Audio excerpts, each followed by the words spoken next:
This week in Jamaica Now, police announce new task force to crack down on criminal gangs. Jamaicans join global condemnation of attack on French newspaper.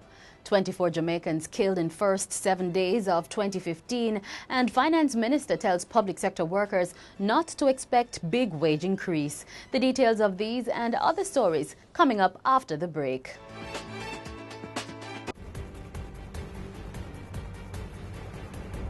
Hello, I'm Damian Mitchell. And I'm Carleen Brown. And these are the top 14 stories of 2014 based on your readership of The Gleaner online.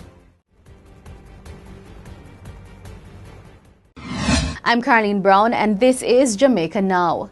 Police Commissioner Dr. Carl Williams says the police have taken steps to arrest the recent upsurge in murders. In the first 7 days of the new year, 24 people were killed. This is an average of 3 murders a day. But the police commissioner has sought to assure that the police are dealing with the problem. We have already deployed additional JCF resources to areas most severely affected, like Spanish Town and environs, and St. James, particularly Montego Bay. We are being fully supported by the JDF in this endeavor. And Dr. Williams says the police are to implement a number of strategies following the 16% decline in murders and other serious crimes last year. One of those initiatives is the formation of a Guns for Trade task force.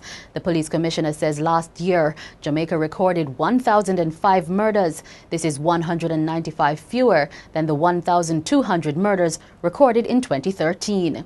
Despite the decline, Dr. Williams has conceded that the figure is still too high. It is our sworn duty to protect the life of every Jamaican. So every time a life is lost, whether it is the life of an innocent person or an offender, we see it as counter to our mission. For the men and women who daily put their lives on the line to protect the lives of Jamaicans, the murder of any one of our citizens is not simply a statistic. The police commissioner says other key elements of his anti-crime strategy include the dismantling of criminal gangs, renewed emphasis on community policing, and increased deployment of police personnel. In the meantime, the opposition spokesman on national security, Derek Smith, says the more than 20 homicides recorded in the first 6 days of 2015 have reignited fears of another spike in murders. Mr. Smith is cautioning National Security Minister Peter Bunting against losing focus as he celebrates last year's 16% drop in murders. Jamaicans last week joined the rest of the world in condemning the attack on French satirical newspaper Charlie Hebdo. Some took to social media where they expressed sympathy with the French people. The Press Association of Jamaica called the shooting an attack on democracy and freedom of the press. Gunmen burst into the office of the newspaper and opened fire, killing 8 journalists. 2 policemen were also killed in the attack. The Finance Minister, Dr. Peter Phillips, has told public sector workers not to expect a significant wage hike in the upcoming contract period. However, Dr. Phillips has affirmed that workers will not be faced with a wage freeze for the new financial year, which starts in April. He notes that the period of wage freeze has expired, and therefore there has to be some negotiation, which would include wage increases.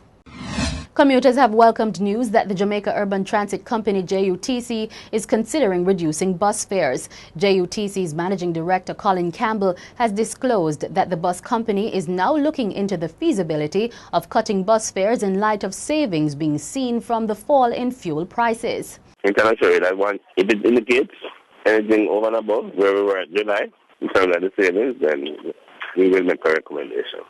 But, I have to go through the approvals at the board. In the meantime, the Office of Utilities Regulation has rejected an application by the Jamaica Public Service for a rate increase. Instead, the OUR has ordered a 2% cut in light bills.